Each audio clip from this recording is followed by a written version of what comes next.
Hola queridos amigos, muy feliz lunes, muy buen inicio de semana para todos ustedes. Es una linda oportunidad que tenemos hoy para encontrarnos por medio de este medio que es YouTube. Hoy nos convoca el capítulo número 59 del libro de Isaías.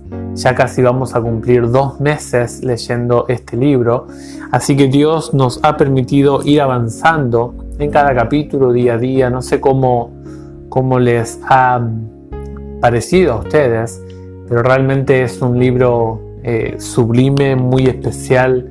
Yo le digo a mi esposa que creo que es mi profeta favorito, el profeta Isaías. Así que antes de hablar un poquito acerca del capítulo de hoy, vamos a orar y vamos a pedirle ayuda al Señor. Querido Señor Jesús, que moras en el cielo, muchísimas gracias, Señor, porque nos das en este día la oportunidad de levantarnos, de poder tener tu palabra en nuestras manos. Y Señor, así como Judá tuvo problemas con su vida interna, con su vida moral ante ti, ante tus ojos, queremos pedirte, Señor, que el Israel moderno, que somos nosotros los que aceptamos a Jesús, que también podamos aprender de esta experiencia del pasado que tuvo Judá. Y solo te rogamos, Señor, que nos permitas aprender del pasaje de hoy. Perdona nuestras ofensas, nuestros pecados. Y también si hay algún hermano, alguna hermana, algún amigo que está pasando por un problema de salud, rogamos por él, por ella y, Señor, también por sus familiares. Oramos en el nombre de Jesús. Amén.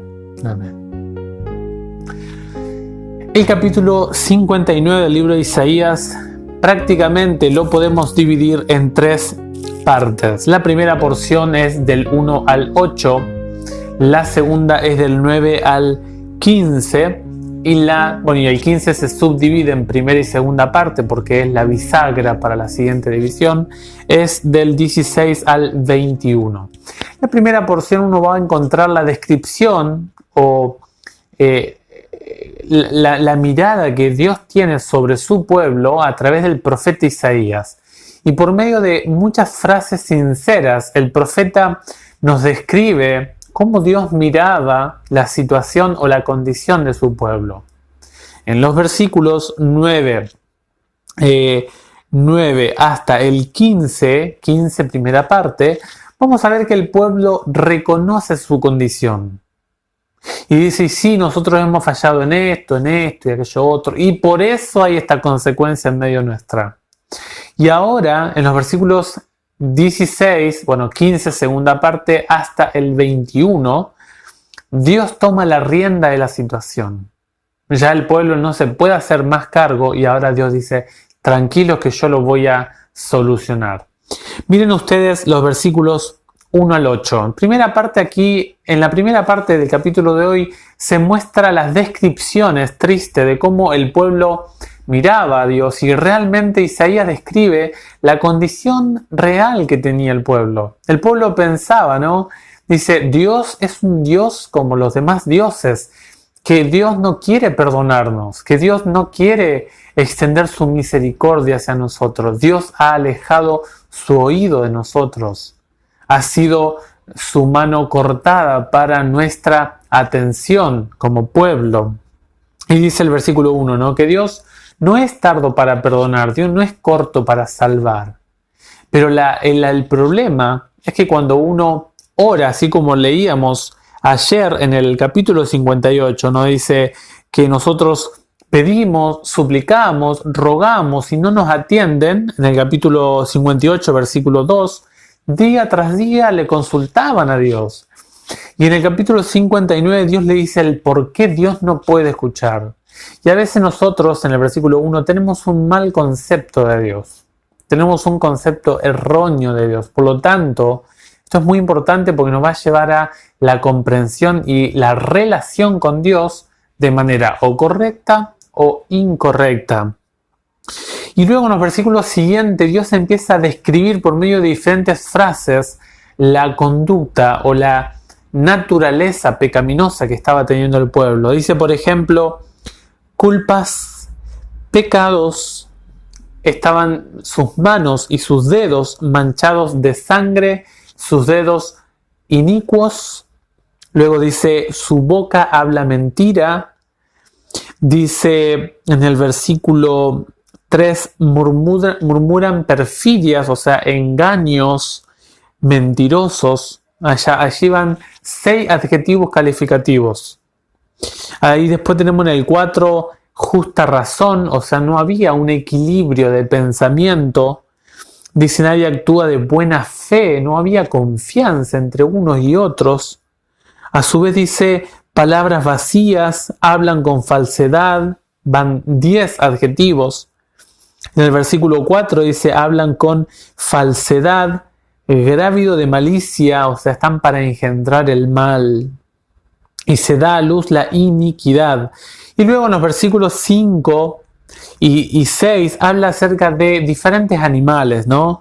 En primera instancia habla de huevos de víboras, es decir, engendran, colocan en sus generaciones siguientes actitudes que generalmente la serpiente es un símbolo de, en algunos pasajes, de, como por ejemplo Apocalipsis 12, de Satanás, pero en otro es símbolo de Cristo, allí cuando el pueblo había pecado, ¿se acuerdan?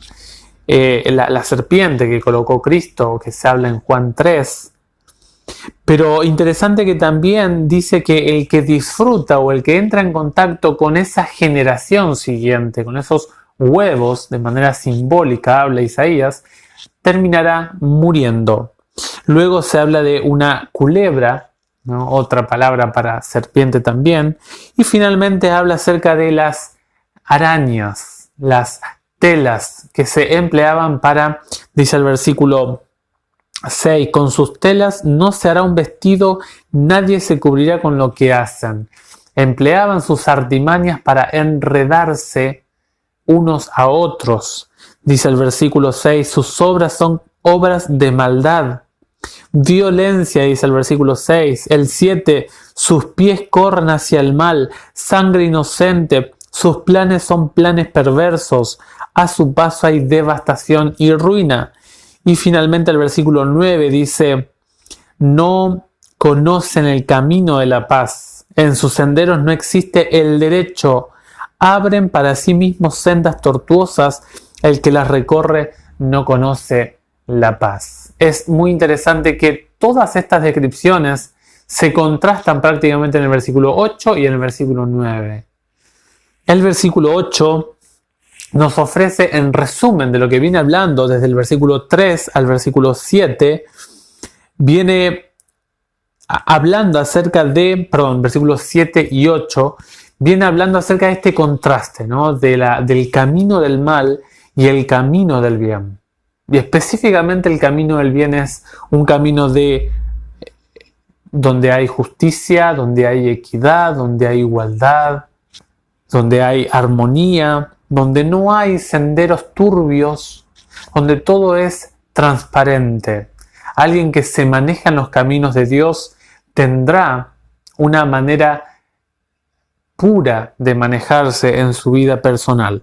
En los versículos 9 en adelante, hasta la primera parte del 15, van a ver ustedes que el pueblo dice, es cierto, nosotros esperábamos algo, teníamos un deseo, un anhelo, pero nosotros no lo recibíamos porque andábamos en otros caminos. Dice, por eso el derecho está lejos de nosotros. Noten ustedes el pronombre, ahora se culpa a sí mismo el pueblo. Y la justicia fuera de nuestro alcance. Esperábamos luz, ¿no? Y solo hay tinieblas, claridad, y caminamos. Dice, esperábamos luz y solo hay tinieblas, claridad y caminamos a oscuras. Andamos a tientas como los ciegos contra la pared. Andamos a tientas como el que está sin ojos. En pleno mediodía tropezamos como al anochecer. En pleno vigor estamos como los muertos. El versículo 11. Todos nosotros gruñimos como osos. Gemimos sin cesar como palomas. Esperábamos el juicio y nada, la salvación y está lejos de nosotros. Noten ustedes que el pueblo tenía ciertas expectativas para con el accionar de Dios, porque el pueblo conocía a Dios, pero Dios a veces parece que está sordo o está inactivo ante nuestras esperanzas, nuestros anhelos, nuestros suspiros, no porque Él no atiende nuestra oración, sino porque yo me coloco en un terreno donde Dios no me puede acompañar, donde Dios no me puede bendecir, fructificar y hacerme tener éxito. Dice el versículo 12 y 13, porque son muchas nuestras rebeldías delante de ti, y aquí no se presenta ningún tipo de justificación. El pueblo habla de manera sincera, y esto yo creo que hace una transformación en el brazo de Dios, y eso aparece en los versículos 15, segunda parte, hasta el 21. Habla cómo va a accionar Dios. Dice, nuestros pecados, versículo 12, atestiguan contra nosotros, o sea, no tenían la conciencia adormecida, ¿no? Sino la tenían muerta. Tremenda la situación del pueblo. Dice, nuestra rebeldía nos acompañan y conocemos bien nuestras iniquidades.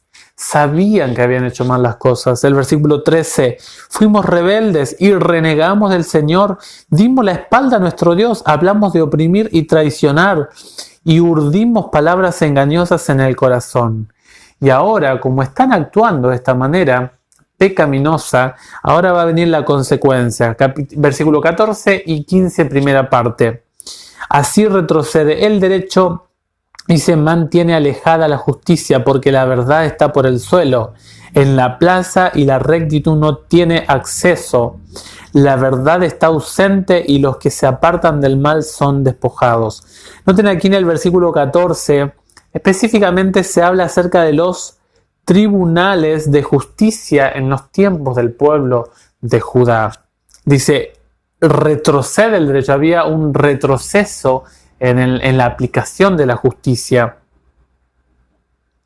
Y esto pasa en el versículo 15, la verdad está ausente y los que se apartan del mal son despojados. Todas estas consecuencias que se describen en los versículos 14 y 15, primera parte, son cuando alguien da la espalda a Dios y a la ley de Dios. Esas son consecuencias que ocurren cuando el ser humano se aleja. Pero ahora viene la solución, ahora viene el accionar de Dios. Y esto es lo lindo, que en Judá nosotros vemos una representación de toda la humanidad ante el conflicto entre el bien y el mal. La raza humana no puede solucionar. Finalmente el pueblo reconoce su situación. La raza humana debe reconocer que su situación contra el mal es inútil. Y algunos tejen telas de arañas para hacerse ropas, ¿no? Para autojustificarse, y no pueden vestirse con eso. Sus generaciones reciben una herencia que lejos de hacerle bien le hará mal. Es lo que dicen los versículos anteriores. Dice el versículo 16, él vio que no había nadie, se sorprendió de que nadie interviniera. Dios acá, en este momento, hace un análisis, un estudio minucioso de la condición desesperada de Judá. Y los ojos de Dios buscaron a uno y no lo hallaron. Dice, entonces su brazo lo socorrió y su justicia lo sostuvo. Él se puso la justicia por coraza y sobre su cabeza el casco de la salvación. Se vistió con la ropa de venganza y se envolvió con el manto de celo. Conforme a las obras será la retribución, furor para sus adversarios, represalia para sus amigos. Una situación extrema estaba pasando en el pueblo. Nadie era hallado justo, nadie podía tener gracia a los ojos de Dios. Y esto se aplica en primer lugar al pueblo de Judá, pero en segunda instancia se aplica a toda la raza humana. Toda la raza humana estábamos despojados de la gracia de Dios. Nosotros, dice el apóstol Pablo, éramos enemigos de Dios. Es decir, estábamos apartados de Dios, como dice el versículo 2. Han sido las culpas de ustedes las que han puesto una barrera entre Dios y ustedes. Sus pecados le han hecho cubrirse el rostro para dejar de escucharlos. Toda la raza humana estaba en esta condición. Y él dice, ahora yo voy a luchar por la raza humana. Y Jesús vino en representación del brazo de Jehová para ayudar a combatir a las huestes del mal, para dar el éxito a la raza humana.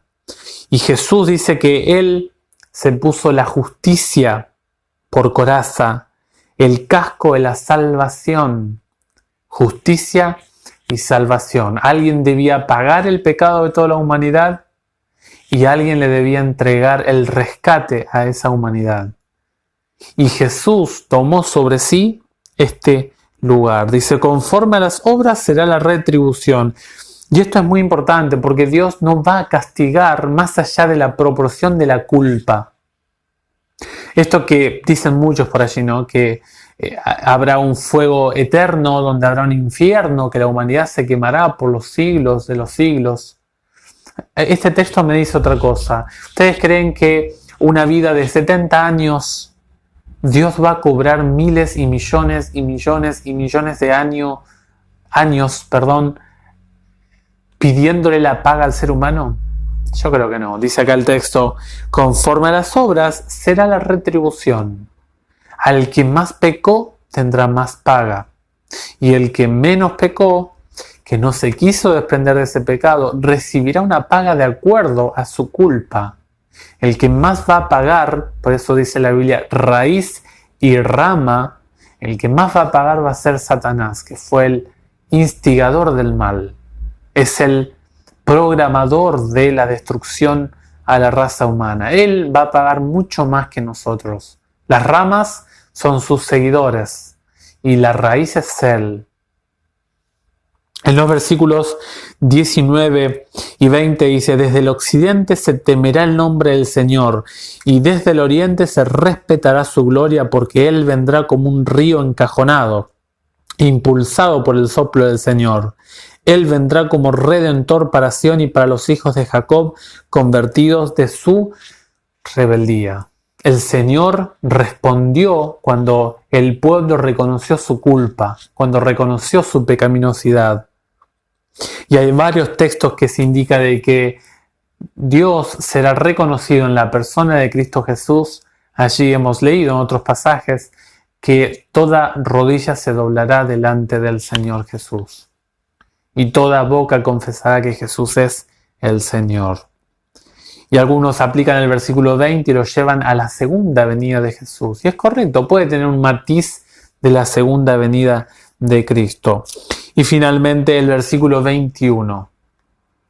Dios en este versículo muestra el compromiso para siempre que había tenido el pueblo. Pero cuando uno mira a Jesús que dice, vuestra casa es dejada desierta, es que el pueblo no cumplió la parte del pacto que debía cumplir el pueblo. Por mi parte, dice el Señor, esta es mi alianza con ellos. Mi espíritu que está sobre ti y mis palabras que yo he puesto en tu boca no se apartarán de tu boca, ni de la boca de tus descendientes, ni de los descendientes de tus descendientes desde ahora y para siempre, dice el Señor. Un pacto, un compromiso que la bondad del Señor iba a estar con el pueblo por siempre, iba a infundir el Espíritu Santo para alcanzar la altura moral integral del pacto que Dios quería hacer. Pero el que falló fue el pueblo de Israel. Queridos amigos, algunas lecciones prácticas del capítulo de hoy. Primeramente, a veces nos confundimos al exigir en nuestras peticiones, respuestas de Dios, comprendiendo mal a Dios, y juzgamos y criticamos a Dios, siendo que el que está o los que estamos actuando de manera equivocada somos nosotros, los seres humanos. A su vez, toda la descripción de la conducta que tiene el pueblo es muy triste. ¿Será que nosotros entramos en esa calificación que hace el profeta? ¿O será que estamos reconociendo desde los versículos 9 al 15 en la primera parte, reconocemos nuestra condición de pecaminosidad? Si nosotros reconocemos en la situación de pecaminosidad, ocurrirá lo que dice el versículo 20. Dice: el Señor vendrá como redentor para Sión, para los hijos de Jacob que se convirtieron de su rebeldía, o sea, que decidieron entregar su causa de pecaminosidad al Señor y resolver su situación. Ojalá que esta sea nuestra experiencia. Deje que el Señor luche por usted, deje que Cristo Jesús combata con el yelmo de la salvación, su casco de justicia, que Él sea nuestro guerrero. Desde ya les agradecemos por el apoyo día a día. El Señor les bendiga a cada uno de ustedes. Les recordamos que dando like y suscribiéndose y compartiendo y dejando un comentario nos ayudan a crecer nuestro ministerio. Si alguno quiere ayudarnos con una ofrenda, saben cómo, está en la descripción del video.